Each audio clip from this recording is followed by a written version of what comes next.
Comienza el informativo. Cerca de 80 millones de personas se encuentran bajo alerta en Estados Unidos justamente por la llegada de la primera tormenta invernal de la temporada.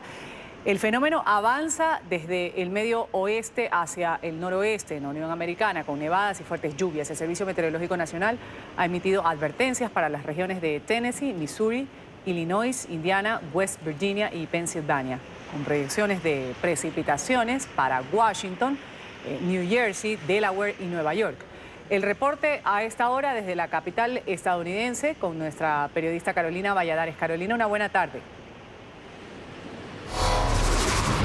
¿Qué tal? Buenas tardes para ti, Ruth. Ya estamos oficialmente pasando frío aquí en la capital de los Estados Unidos, pero no solamente en Washington, D.C., sino en medio país, porque la tormenta invernal va desde el centro-sur de los Estados Unidos hasta la costa este del país. De hecho, empezó en la tarde, en la noche de este miércoles, en estados como en Missouri, también Arkansas. Más tarde evolucionó hacia el norte de Mississippi, Alabama también, ahí nevó, y hasta norte, Carolina del Norte y más tarde Virginia. La nevada aquí en Washington empezó esta mañana bien prontito a las 6 de la mañana, por lo tanto ha estado nevando ya desde hace 6 horas y se espera que siga nevando al menos unas horas más. Eso sí, la tormenta irá avanzando a medida que pasen las horas más hacia el norte este del país, a estados como, por ejemplo, Maryland, también Pensilvania, New Jersey, New York y más tarde hacia Boston, donde se cree que van a caer, de hecho, ahí más precipitaciones, más nieves. Aquí, como podemos ver, la nieve ha cuajado.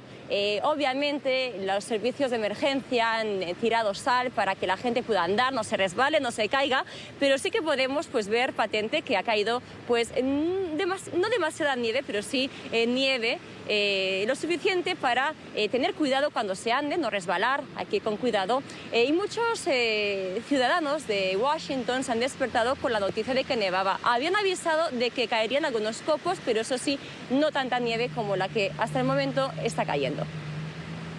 Muy sorprendida. Nosotros nunca tenemos este tipo de clima en noviembre. Bueno, siempre hay un poco de frío, días ocasionales, pero no así. Esto es muy loco, muy loco. Soy de California y estoy emocionada por esto. Simplemente lo voy a disfrutar. Yo pensé que iba a llover y nevar un poco.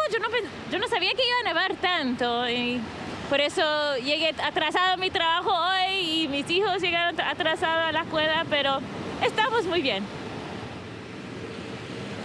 Muchos son los que han acogido esta primera nevada de la temporada con ilusión, pero hay que decir que la nieve, como siempre, causa estragos en el país. Son 5 los accidentes, víctimas mortales que se han reportado en accidentes relacionados, no directos, pero sí relacionados con la nieve en Arkansas. También hay 350.000 personas desde la noche de ayer en Ohio y también Kentucky sin electricidad. Y por supuesto hay que hablar, como cada vez que nieva, de esos vuelos cancelados, esas personas que querían viajar y no van a poder hacerlo. Son al menos 180 en horas de la mañana, esos vuelos cancelados, 50 de ellos en el aeropuerto Donald Reagan de Washington. Este es por ahora el reporte desde la capital de los Estados Unidos. Ustedes sigan con más información en el Centro Internacional de Noticias. Adelante. Carolina, y mientras la nieve tiene en alerta el centro y el este de Estados Unidos, las llamas siguen destruyendo cientos de hectáreas en la otra costa, en California. Este jueves justamente ha aumentado a 59 la cifra de víctimas mortales que dejan los incendios forestales que azotan el estado desde hace una semana. Los equipos de socorro buscan a 130 personas que permanecen desaparecidas. Con el paso de los días, el número de víctimas mortales continúa en aumento. Las autoridades locales reportaron el hallazgo de 8 cuerpos más en medio de la devastación ocasionada por las llamas al norte del estado. Los restos fueron encontrados en las ruinas ocasionadas por el gigantesco incendio conocido como Camp Fire. De los 8 cadáveres encontrados hoy, 6 se hallaban en el interior de edificios y 2 en el exterior. En total son 59 los cuerpos que han sido recuperados por los oficiales. En NTN 24 hablamos con una sobreviviente al fuego, Isabel García, una estudiante española que vive en Paradise. Cuenta que se salvó de morir mientras estaba en su escuela. Así nos narró su angustia. Yo estaba, cuando estábamos en el coche intentando salir de Paradise, lo primero que fue cuando los policías nos dijeron el fuego se está alcanzando, salir, dejar todo atrás y salir corriendo. Yo cuando empecé a salir corriendo me encontraba muy mal, me estaba cayendo. el perro que yo llevaba corría más que yo no podía respirar y yo pensaba que no iba a salir de ahí. Nunca pensé que iba a pasar una tan mala experiencia. Los agentes que lideran las búsquedas de víctimas no habían hecho oficial el número de personas desaparecidas. Hoy se conoció que 130 residentes permanecen desaparecidos. La oficina del condado de Butte publicó una lista con los nombres de edades y lugares de residencia de 103 personas de las que no se conoce su paradero. La mayoría de los desaparecidos residen en la población de Paradise, que alberga a unos 26,000 habitantes y que fue completamente consumida por las llamas. Muchas de las personas que aparecen en la lista de desaparecidos son personas que superan los 60 años de edad. El gobernador de California, Jerry Brown, y el secretario del Interior estadounidense, Ryan Sink, visitaron hoy la zona afectada y prometieron ayuda estatal y federal para apoyar las tareas de recuperación. Ahora no es el momento de señalar con el dedo. Este es momento de examinar la infraestructura, asegurarnos de que tenemos la responsabilidad de quién está ahí afuera y quién no, tratar con las familias y asegurarnos de que tienen lo que necesitan. El secretario señaló que los esfuerzos están enfocados a ayudar a los más damnificados. Durante los próximos días, los equipos de búsqueda y rescate trabajarán en intentar recuperar más víctimas que ha dejado la emergencia. Por su parte, los bomberos siguen desplegando operativos para apagar las llamas. Tensa espera en Florida. Hoy a las 3 de la tarde, hora local, vence el plazo para la entrega de los resultados del recuento de más de 8 millones de votos para definir quién va a ocupar la gobernación del estado y un escaño en el Senado Federal tras las elecciones de medio término. En Miami, nuestra periodista Paola Serna tiene la información. Paola.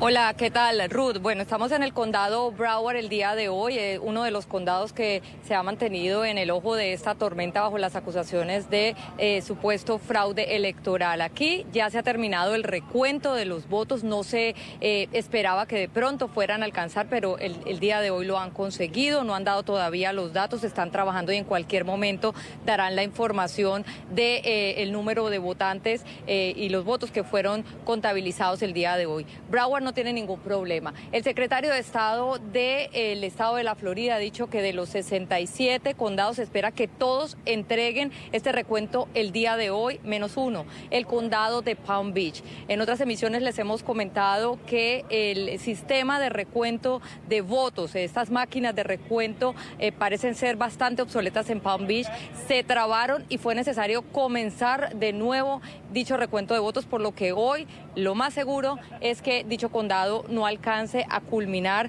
pues con lo que impone la ley, que es hasta las 3 de la tarde. La ley electoral de la Florida es clara en ese aspecto. Han habido innumerables demandas en cortes de la Florida aquí durante este periodo de recuento electoral. Esto frente al juez Mark Walker, que ha dicho que considerará la posibilidad de dar una extensión a el condado de Palm Beach. Lo que ha asegurado, sin embargo, este juez es que sí permitirá que aquellas boletas que tenían inconsistencias en las firmas y que fueron rechazadas en ese momento, pues tengan más tiempo para ser ingresadas al sistema. Estamos pendientes de lo que ocurra en Palm Beach y también ha venido gente aquí a Broward a seguir muy de cerca lo que ocurre en este recuento electoral.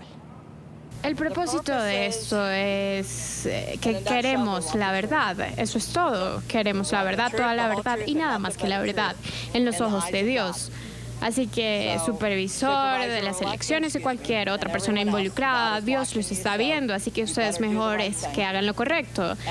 Y queremos un resultado conciso, honesto, que esos votos de los votantes del condado de Broward, nosotros elegimos a Ron DeSantis, Janet Núñez, a Rick Scott y también a Mark Caldwell. Lo que se espera ahora es que después de las 3 de la tarde el secretario de Estado dé oficialmente las cifras y se conozca cuáles condados cumplieron con este objetivo del recuento de votos y posteriormente la decisión también dependerá del juez si hace o si siguen en pie esta extensión que ha dado el condado Palm Beach o si se mantendrán los resultados de manera como se realizaron o como se llevaron a cabo en las elecciones de la primera jornada electoral. Nosotros por supuesto vamos a estar aquí desde Broward haciendo monitoreo de lo que ocurra de aquí a las 3 de la tarde para nuestras futuras emisiones dejarles saber si efectivamente se logró el objetivo. Por ahora la información desde Broward, soy Paola Serna, continúen con más desde nuestros estudios centrales. Buenas tardes. Una buena tarde, Paola, gracias por ese reporte desde Florida. En el tercer día de juicio contra Joaquín El Chapo Guzmán revelan nuevos elementos sobre la forma como el cártel de Sinaloa aseguraba sus operaciones de tráfico de drogas en territorio mexicano. Por ejemplo, las sumas y las estrategias para sobornar a altos militares del ejército con el objetivo de evadir controles que dejaran en evidencia la movilización de estupefacientes. Nuestro periodista Alejandro Rincón tiene el reporte hasta ahora. Alejandro.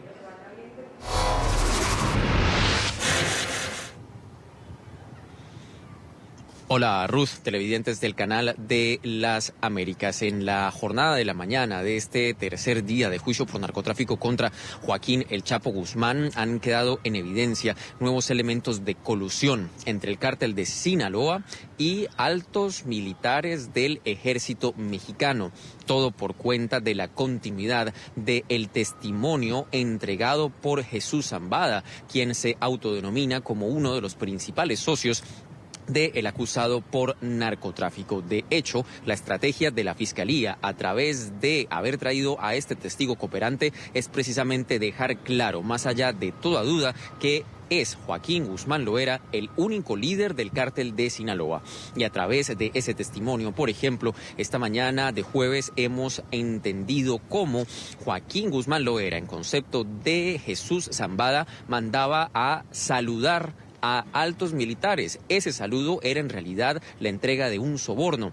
Se mencionó un episodio del año 2004 en donde un general que fue identificado por su apellido, Toledano, recibió $100,000 en uno de esos saludos que le envió el Chapo Guzmán con el objetivo de que se evadieran los controles a un cargamento de droga que iba a ser enviado desde territorio mexicano con destino hacia los Estados Unidos. Similarmente, en esa indagatoria, Jesús Zambada también ha contado cómo, por ejemplo, se sobornaban no solo a generales del ejército mexicano, sino también a policías e incluso a procuradores de justicia. Todo esto de nuevo con el objetivo de que se evadieran esos controles para hacer posible el envío de drogas desde territorio mexicano hacia los Estados Unidos.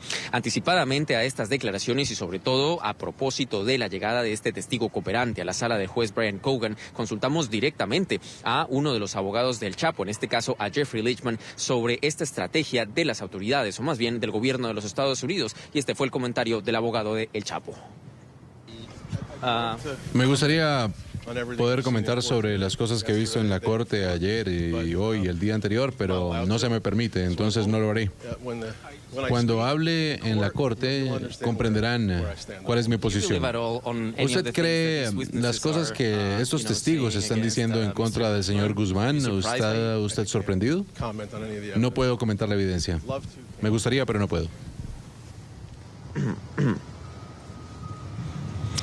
Hay otro elemento que no puede pasar desapercibido y que escinde directamente del testimonio que está rindiendo ahora mismo Jesús Zambada, y habla de un argumento relacionado con lo que califica él como el triángulo dorado, que es algo que incluso afecta directamente a la realidad de los Estados Unidos. Ese triángulo dorado da cuenta de cómo en una región que componen 3 estados del territorio mexicano es actualmente el principal lugar de producción de cocaína, sobre todo heroína y opio. Recuerden ustedes actualmente que Estados Unidos vive actualmente un problema de salud pública por cuenta de la crisis de consumo de opioides, y es justamente de este triángulo dorado dominado por el cártel de Sinaloa y por transitiva, liderado por Joaquín El Chapo Guzmán, en palabras de Jesús Zambada, el que estaba siendo el principal proveedor de estos elementos, cuya demanda aquí en los Estados Unidos llevó a que se llevaran a cabo millonarias transacciones de envío de estupefacientes desde territorio mexicano por Centroamérica y luego hacia el norte del continente americano. Son justamente todos estos los elementos que han trascendido en parte de ese interrogatorio que continúa ahora mismo aquí en la Corte Federal del Distrito Este de Nueva York. Es todo lo que tenemos para ustedes por ahora. Continúen con más en el informativo. Gracias, Alejandro. Las autoridades de Texas ejecutaron a un ciudadano mexicano identificado como Robert Moreno Ramos. Este hombre de 64 años de edad le fue suministrada una inyección letal en la prisión de Huntsville. Moreno Ramos había sido sentenciado a pena de muerte por haber asesinado a su entonces esposa y a 2 de sus hijos en el año 1992. también de enterrarlos en la vivienda familiar. En las últimas palabras, él ha agradecido a la diplomacia mexicana su lucha contra la condena de muerte.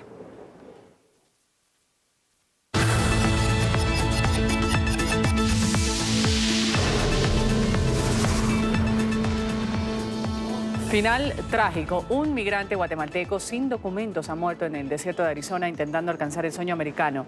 El caso se conoció porque el tío del fallecido, que lo acompañaba, logró llamar a la patrulla fronteriza para que lo auxiliara. Según datos de la patrulla fronteriza, son cientos los que pierden la vida durante esta travesía. 25 años tenía Misael País cuando intentó alcanzar el sueño americano. Su historia es solo una de las miles que se cuentan a diario sobre los migrantes centroamericanos intentando llegar a Estados Unidos de manera ilegal. Este guatemalteco era chef de profesión, con lo que ganaba sostenía casi toda su familia asentada en la pequeña ciudad de Aguacate. Pero quería una mejor calidad de vida, otra oportunidad de trabajo, por lo que decidió emprender el viaje a territorio estadounidense. Partió el 27 de agosto en compañía de su tío Joselino Gómez, quien planeaba reencontrarse con su esposa y sus 3 hijos en Carolina del Sur. Ya había sido deportado 2 años antes y este era su cuarto intento por cruzar la frontera. Pagaron $500 a un coyote por ayudarlos a pasar. Si lo conseguían, debían pagarle $5.500 más. Juntos permanecieron en la ciudad mexicana de Sasabe, en la frontera con Arizona, a espera del momento justo para cruzar el desierto de Sonora. Llegado el día, lograron atravesar el límite y caminaron por 6 horas bajo una temperatura de 40 grados centígrados. El joven empezó a quejarse de un fuerte dolor de cabeza y se desmayó. Empezó entonces el calvario para su tío de 49 años.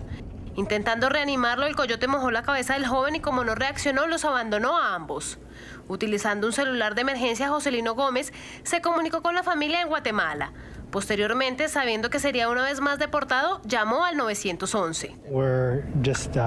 Estamos al noreste de Sasabe. Estamos a unos 3.3 kilómetros de la frontera. Tuvimos una llamada al 911 que decía que estaba en peligro. Prendieron fuego, que estaba justo aquí. Eso fue en la mañana.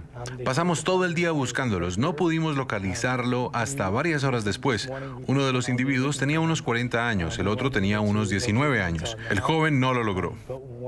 Misael no lo logró. El médico forense del condado de Pima determinó que País murió por un golpe de calor y deshidratación. Su cuerpo permaneció bajo custodia por 7 semanas. El 28 de octubre fue repatriado a Guatemala, donde lo esperaba su familia. En Aguacate, cerca de 250 personas le dieron el último adiós. Fue una gran pérdida de la familia, porque él es el que sostiene a la familia. Él es todo a la familia.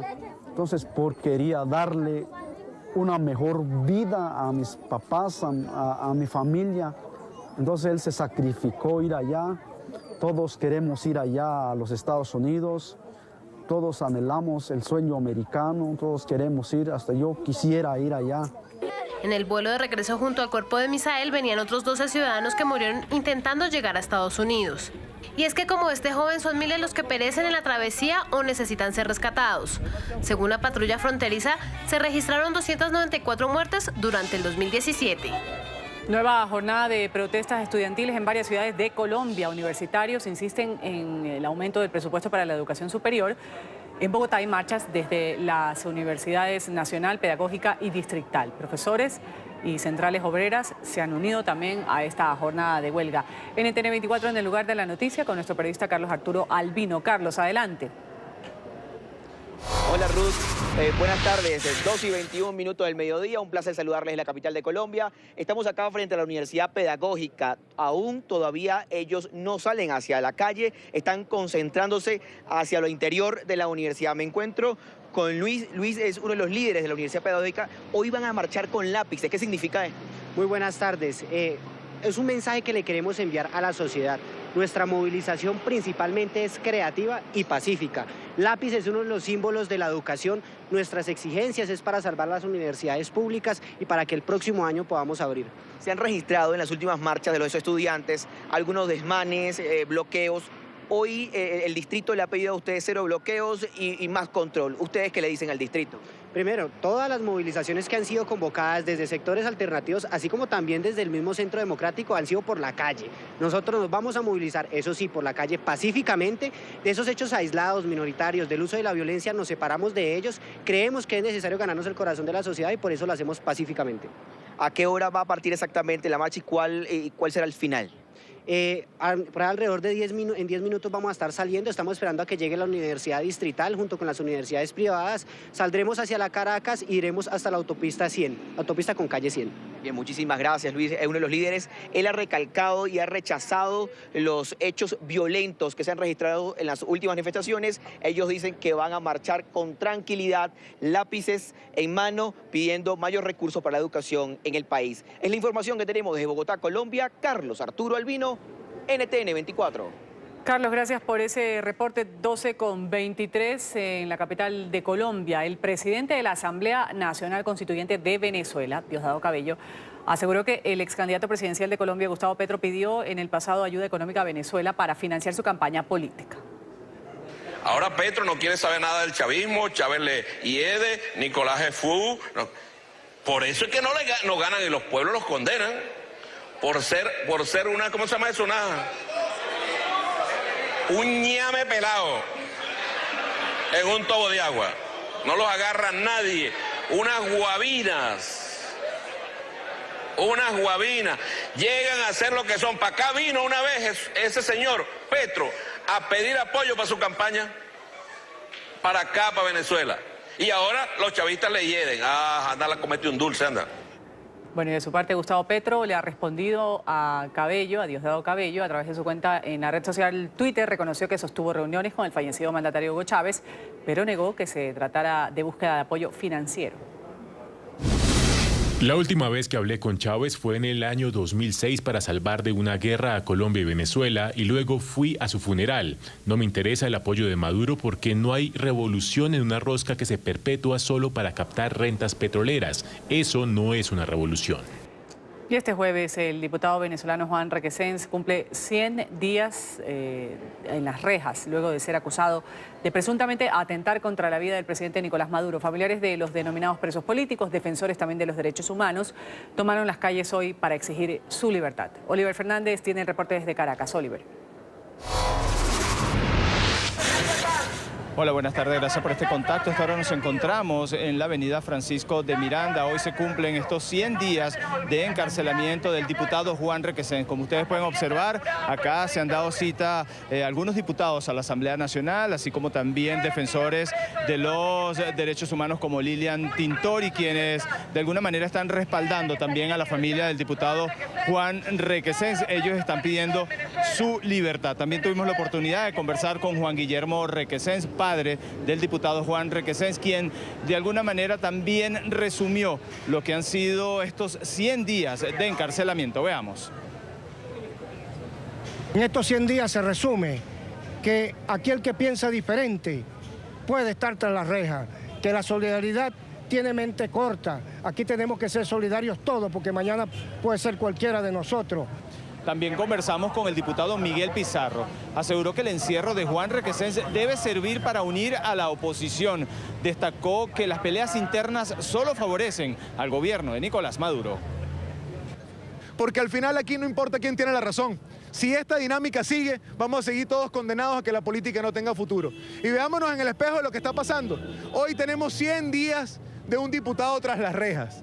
Eso tiene que servir para unificarnos. Aquí nadie puede por separado, aquí nadie puede solo. Y que el gran mensaje de aprendizaje de la persecución, el gran mensaje de aprendizaje de esta coyuntura política sea que este país nos quiere ver juntos. Aseguraron que son 100 días de encierro, pero que más temprano que tarde llegará la libertad a Venezuela. 100 días de tu detención, pero 100 días que con el ejemplo nos ha empujado a continuar en una lucha. Son 100 días, pero hermano, falta, pase lo que pase, y tengamos que hacer lo que tengamos que hacer, más temprano que tarde, todos juntos nos veremos en libertad. El régimen de Nicolás Maduro, que es una dictadura, maneja todos los poderes y están atrapados ellos mismos. ¿Saben?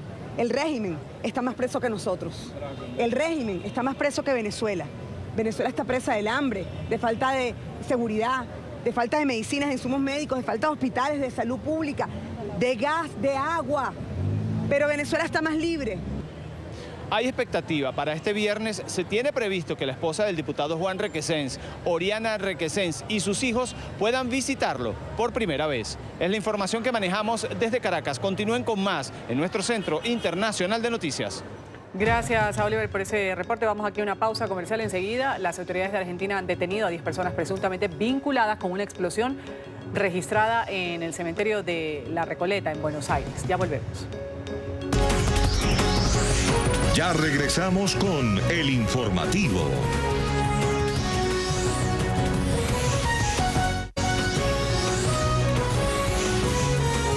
Continuamos con el informativo.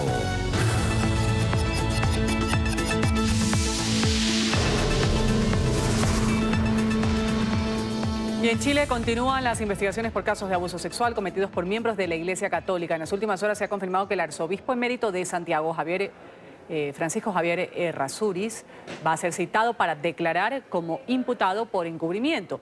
Según informó la Fiscalía chilena, son 245 los expedientes en curso. Vamos a saludar en Santiago a nuestro periodista Juan Pablo Monsalve. Juan Pablo. Hola, ¿qué tal, televidentes de NTN 24? Pues sin duda es un paso muy importante en medio de estas investigaciones que efectivamente pues se haya decidido citar a Francisco Javier Errázuriz, arzobispo emérito de Santiago, a declarar como imputado. Así lo han señalado las propias víctimas de abuso sexual al interior de la Iglesia Católica chilena, quienes insisten en que esta decisión demuestra que efectivamente los casos de abuso sexual no quedarán en la impunidad. Nosotros tomamos como una tremenda noticia que la Fiscalía lo cite a declarar en calidad de imputado por encubrimiento, porque en el fondo hay una clara señal de que en Chile la justicia funciona para todos. No hay nadie que esté al margen, sobre todo en crímenes de lesa humanidad, como lo hemos denominado a los crímenes cometidos por clérigos, por religiosos, sacerdotes, hombres y mujeres al interior de la Iglesia Católica. En las últimas horas, también Monseñor Juan Barros, quien lideró durante varios años la diócesis de Osorno, debió comparecer ante la Fiscalía Regional de O'Higgins para declarar como imputado. Vale la pena recordar que Monseñor Juan Barros pues, fue uno de los casos más emblemáticos, teniendo en cuenta que los laicos de esta región de Chile pedían su retiro de esta diócesis. Vamos a revisar las declaraciones del religioso tras terminar la diligencia. Tal como le dije al comienzo, yo había sido citado para Santiago y también ahora me citaron para acá sobre el mismo tema. Y bueno, uno desea colaborar y responder a las preguntas y esperemos en Dios que vaya saliendo todo bien. Esperemos en Dios que todo esto se vaya solucionando, aclarando y así poder estar tranquilo. Las autoridades en Chile pues han señalado que continuarán avanzando en las investigaciones para determinar realmente quiénes son los responsables en medio de estas denuncias que se han ido conociendo en los últimos meses sobre los casos de abuso sexual a menores al interior de la Iglesia Católica chilena. Esta es la información que podemos entregarles a esta hora desde Santiago de Chile. Continúen ustedes con más en nuestro Centro Internacional de Noticias. Muy buenas tardes. Una buena tarde a Juan Pablo. Y en Argentina una mujer resultó herida de gravedad. 10 personas fueron detenidas tras una explosión registrada el miércoles en el cementerio de La Recoleta en Buenos Aires. La persona que resultó herida se encuentra entre los capturados. Según los reportes de las autoridades, habría sido una de las encargadas de poner el artefacto explosivo de fabricación casera sobre la tumba del exmilitar Ramón Falcón, quien a comienzos del siglo XX enfrentó con dureza las manifestaciones obreras de la época. Minutos más tarde del ataque en el cementerio, la casa del juez Claudio Bonadío, encargado de investigar a la expresidenta Cristina Fernández de Kirchner, fue atacada con un artefacto explosivo. La policía argentina ve posible relación entre estas explosiones. Cuando llega la policía y la ambulancia, se llevan a la chica en silla de ruedas y el acompañante que estaba, el señor, también se va con ellos. Y lo que nosotros alcanzamos a ver fue que había como un artefacto ahí que se había explotado aparentemente y ya llegó la policía y nos empezaron a sacar a todos hacia afuera. El Senado de Argentina ha aprobado esta madrugada el presupuesto del gobierno del presidente Mauricio Macri para el próximo año. En él se reduce el gasto público y se aumentan los impuestos para alcanzar el equilibrio fiscal, una de las disposiciones del Fondo Monetario Internacional cuando fue solicitado el préstamo por 56.000 millones de dólares. El presupuesto, que ya había sido sancionado por la Cámara de Diputados, contó con 45 votos a favor, 24 en contra y una abstención. Mientras los senadores avanzaban en la votación, miles de ciudadanos se manifestaban en rechazo a esta medida que aseguran va a empeorar la crisis económica del país. Hoy, 15 de noviembre, se cumple el primer aniversario de la desaparición del submarino argentino Ara San Juan. Los familiares de los 44 tripulantes continúan pidiendo más apoyo y también esfuerzos al gobierno del presidente Mauricio Macri para localizar el sumergible. El submarino había salido de la ciudad de Comodoro, Rivadavia, en la Patagonia Argentina, en una operación de patrullaje a una zona frecuentada por piratas pesqueros. Su última comunicación informó que el ingreso del agua al sistema de ventilación de baterías ocasionó un cortocircuito. El mensaje se emitió a 400 kilómetros de la costa, en una de las zonas donde las profundidades oscilan entre 200 y 6.000 metros de profundidad.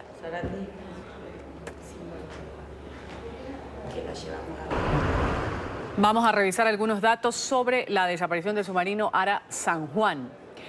Este sumergible tenía en total 44 personas, tripulantes a bordo, 30 buques de 18 países participaron en los esfuerzos por encontrar este submarino, pero no tuvieron éxito. Al menos 4.000 especialistas estuvieron involucrados en las labores de búsqueda. El 2 de abril de este año se llevó a cabo la última misión para intentarlo hallar.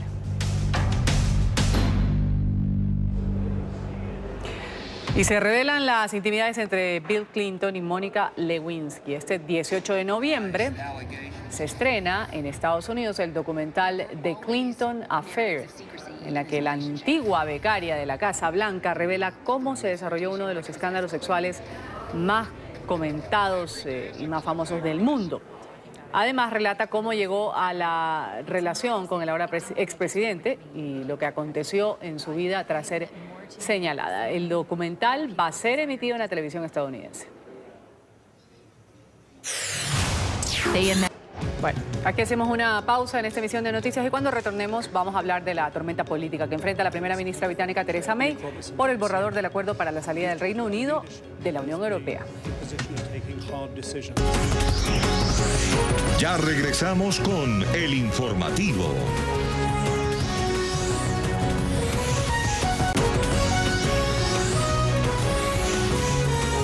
Continuamos con El Informativo.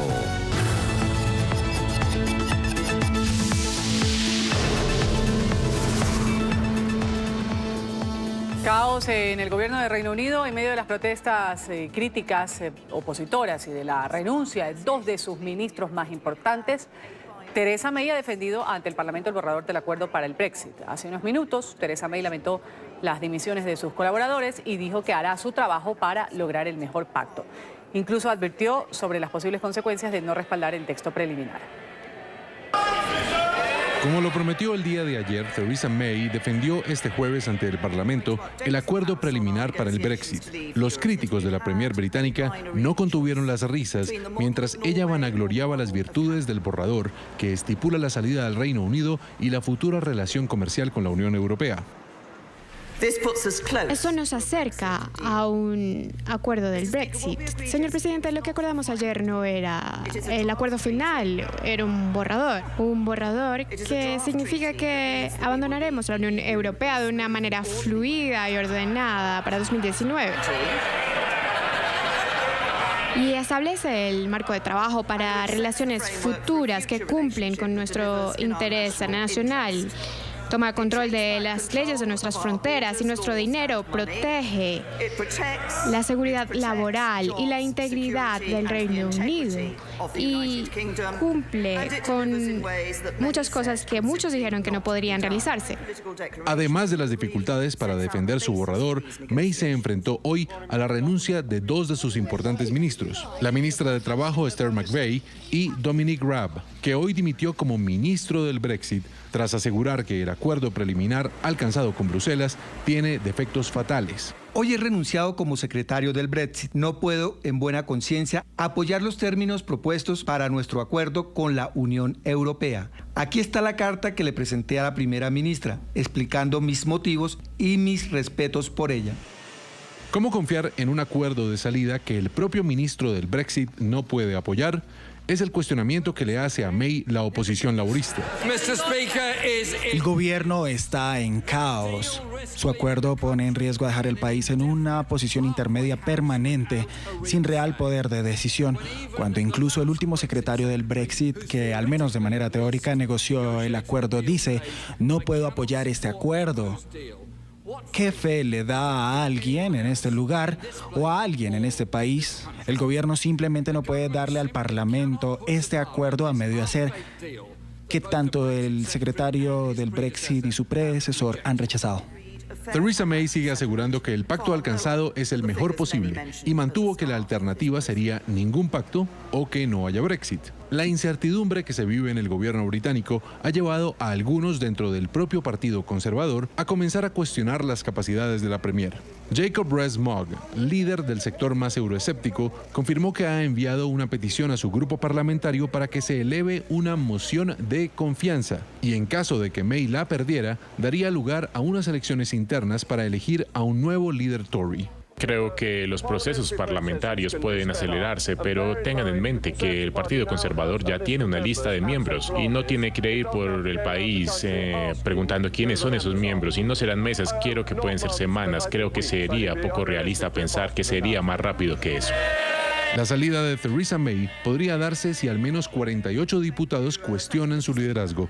Por ahora, la Premier asegura que no tiene planes de dimitir o de posponer la fecha de salida del Reino Unido de la Unión Europea.